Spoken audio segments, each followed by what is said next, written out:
Une communauté sert à ça, messieurs. Donc pour mon problème là de galette tendeur que j'arrête pas de changer.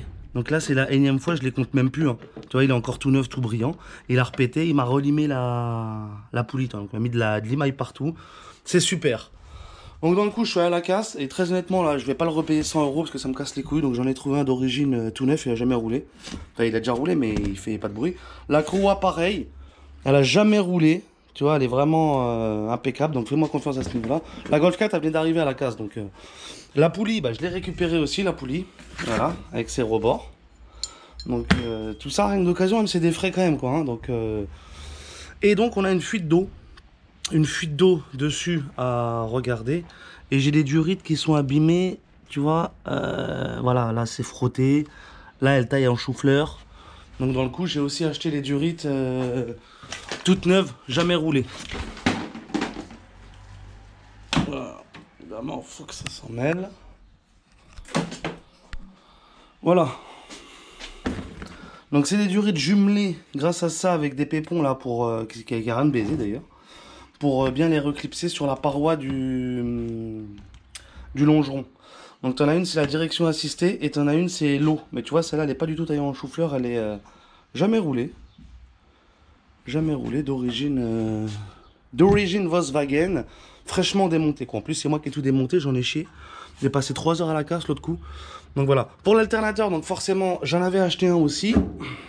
Mais dans le coup je me suis rappelé que j'avais celui de ma Golf 5 qui était tout neuf, qui avait jamais roulé. Donc celui-là on va pas le monter. C'est celui de la casse que j'avais pris avec toutes ces autres pièces là. Mais voilà, donc j'espère que c'est le même. Je vais le comparer avec le vieux au démontage.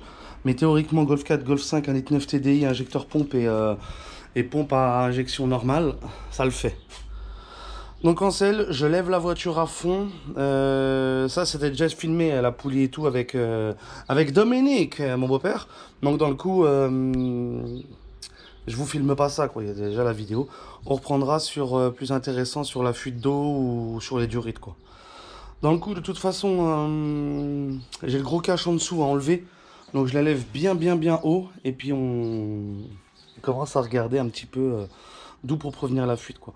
Donc dans un premier temps, j'ai aussi... tiens, il faut que je t'en parle de ça. Voilà, il fallait que je t'en parle, c'est ça. Pour le côté haut, si tu veux. J'ai un voyant qui est allumé sur ma voiture depuis que j'ai la fuite d'eau. Donc du coup, on va changer la... sonde de température du boîtier d'eau sortie de culasse. Juste là sur le côté. Parce que j'ai un voyant quand elle est vraiment froide, et ben il s'allume pas. Et après il s'allume. Passage à la valise, ça relève, je te mettrai le code défaut, mais court-circuit au pôle positif, sonde de température quoi. Moi c'est dans l'autre sens, c'est sonde de température, mais tu m'as compris. Il y a un court-circuit à un pôle positif. Donc soit de l'eau qui touche un plus, qui raccorde à la masse du coup, soit une masse directement qui touche un plus. Enfin, c'est un rapport avec un plus qui est chanté quoi. Donc voilà, on a de quoi faire pour aujourd'hui. Alternateur, les deux durites que je te montrerai où elles sont placées. C'est pour le bocal d'eau et le jusqu'au moteur. La poulie qui a été froissée dans le game. Et le galet tendeur. Bon, bah, je viens juste de caler la voiture. J'ai déjà des pissous. Le liquide de refroidissement. Donc les freins sont tout neufs, à part les plaquettes, mais les disques sont impeccables. J'enlève tous les cajous dessous, les pare-boules. Hein. Malheureusement, si ça se concorde comme ça se concorde là, ce serait la pompe à eau qui fuit. Mais la pompe à eau, ce qui m'étonne, c'est que j'ai fait la distrib récemment, que je sache pour la pour la pompe à injection. Et dans le coup, je retrouve là, et ici sur le carter, tu vois. Donc c'est une bonne fuite quand même. Bon, c'était lent, mais voilà, bon. Dans le coup, là, il n'y a rien qui sert à l'eau. Donc, je suis obligé de penser que c'est la pompe à eau. Donc, on va aller voir celle-ci, quoi. Donc, dans un premier temps, je vais pas enlever le support moteur, je pense. Ou peut-être, je sais pas. Mais voilà, ça me casse les couilles. Je sais pas ce qui a pu se passer. Elle est toute neuve, la pompe à eau. Donc c'est parti, j'ouvre et donc je vais peut-être si enlever le support et tout enlever au péril de me faire chier après, mais voilà, il faut que ça reroule, ça merde à cul. Ah, sécheresse. Non putain, ça m'énerve. Enfin, pour parler gentiment, tu vois, mais ça me trouve le cul quoi. Donc vas-y, j'enlève tous les accessoires, tout ça. Et après, on va faire tourner le moteur sans les caches. Bon, mon garçon, viens voir ce que j'ai trouvé. Ça va te plaire, je pense. Donc là, il y a de l'eau partout. Et regarde dedans. Voilà. Donc il n'y a plus de doute possible, ça vient bien de la pompe à eau. Le galet tendeur, il est tout gras. Et la pompe à eau là-haut, tu vois bien que ouais, ça dégueule de la pompe à eau. Donc je sais pas ce que j'ai branlé. Mais voilà, donc il y a une distribution à faire quoi. Donc bon, je vais être obligé d'enlever le support et tout. Là, on est fixé. C'est la pompe à eau qui fuit, les gars. La pompe à eau, elle a même pas 1000 km quoi. Bon, maintenant qu'on a compris d'où venait la fuite, c'est parti. On vidange le circuit, donc moi je l'ai fait de là directement. Parce que j'ai la durite à changer, là, toi, elle est tout en chou-fleur. D'ailleurs, elle me pisse aussi. Ouais, ça fait dépression. Là, c'est le branle-bas de combat, là, avec le liquide de refroidissement. Ça pisse dans tous les sens, là.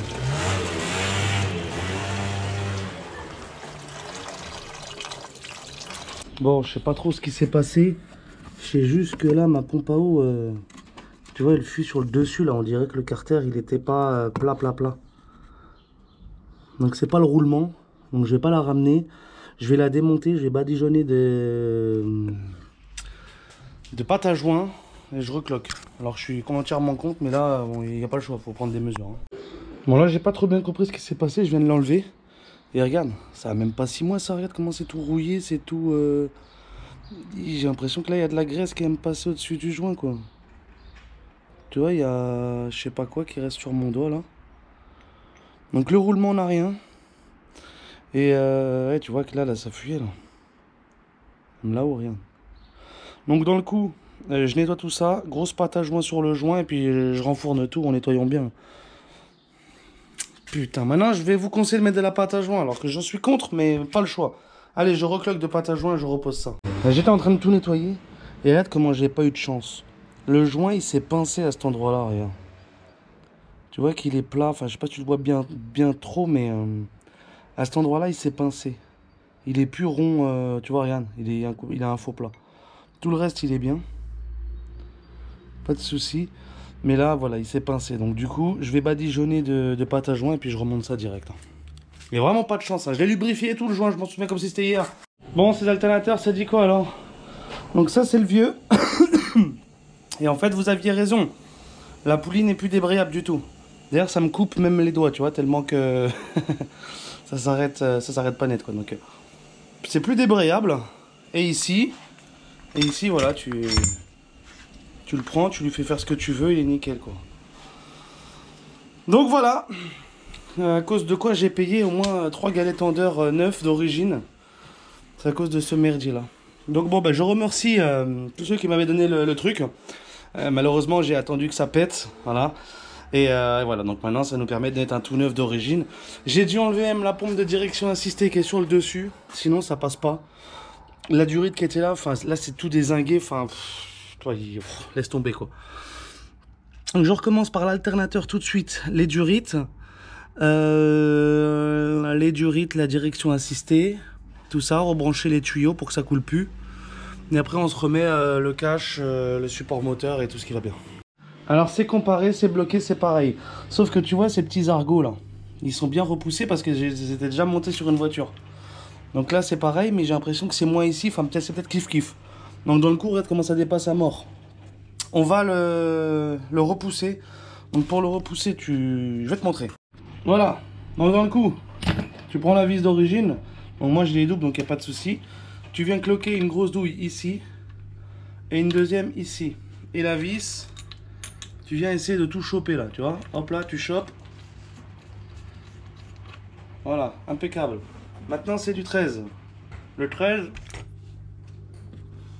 c'est là, c'est d'office. Et tu viens juste serrer la vis qui est là.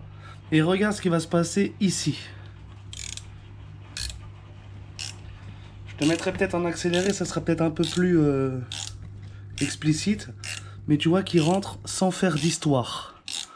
Donc, je vais le mettre à ras, comme si c'était tout neuf d'origine Volkswagen, tu vois. Voilà, là il est bon. On fait pareil avec le deuxième.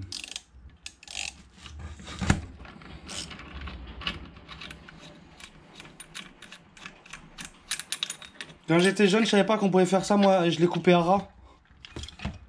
Quel trou du cul. Donc là pareil, la grosse douille, la petite, tac. Et là tu viens enfiler le sandwich sur la perle. Donc tu le mets bien droit, tu as quelques tours normalement avant de pouvoir serrer, sinon il y a un blême. Et là pareil. Ouais, il n'est pas sur le côté carré, donc du coup il bouge l'alternateur, mais voilà.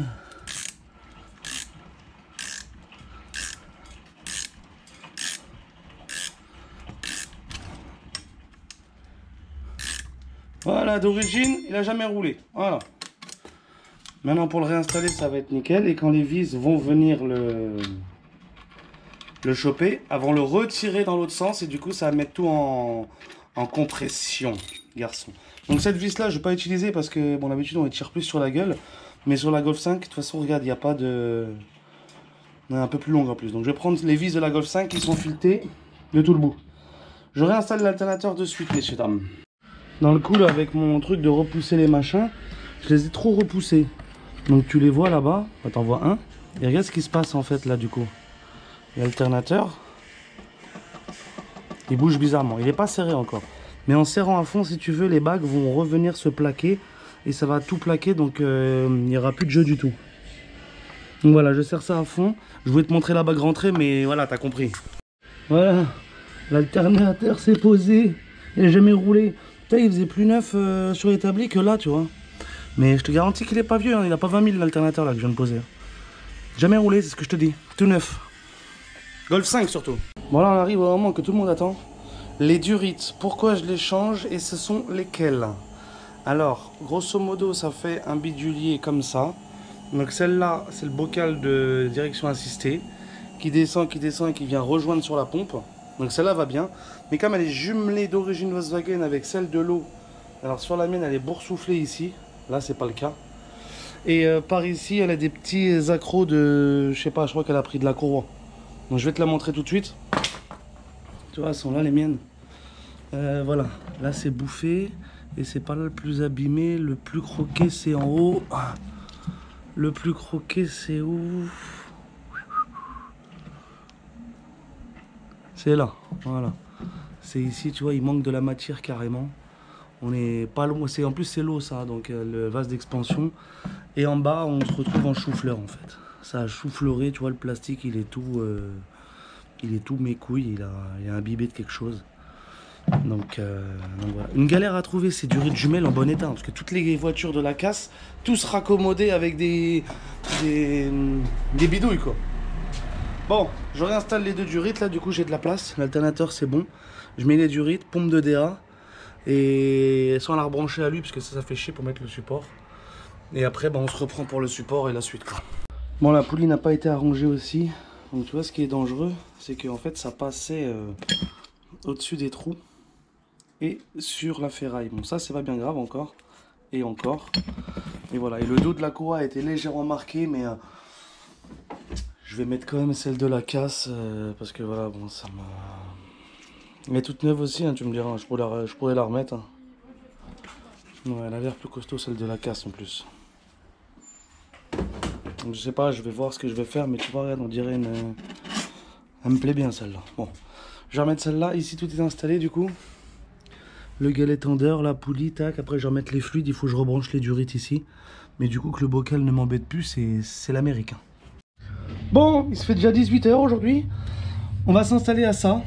Là, tout le reste est complètement fini, là. Que ce soit distribution, les caches, les raccords, les durites toutes neuves Volkswagen d'origine. Voilà. Donc là, tu vois, la courroie est super belle. Donc tout va bien, tout est nickel. J'ai pas essayé de redémarrer, mais avant de remettre l'eau, si tu veux, il faut que j'aille faire la sonde qui est derrière. Donc c'est tenu avec un C, très facile.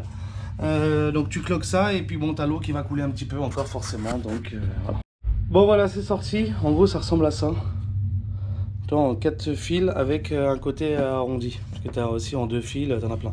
Je vais pas y toucher, mais tu vois que le clip d'origine c'était du plastique.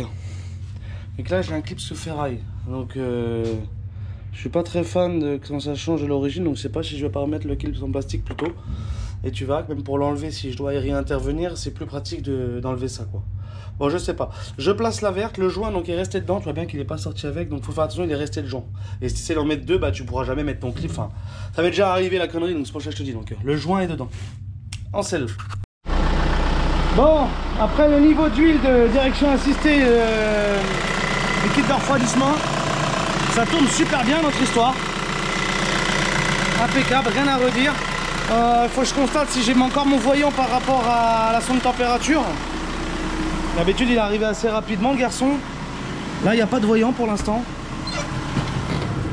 Pas de voyant du tout. J'ai mis le chauffage à fond là-dedans pour que ça fasse la purge. Et voilà. Dans tous les cas là on a fini, on a monté toutes les pièces qu'on devait monter. Lui j'essaierai d'aller le faire passer en garantie mine de rien. Je vous dirai le retour. Et voilà, bon, je remonte le pare-boue, les caches, toutes les petites merdes. Je repose la voiture sur ses roues. Et on ira faire un petit tour demain, voir ce que ça donne. Et constater que le liquide ne fuit plus.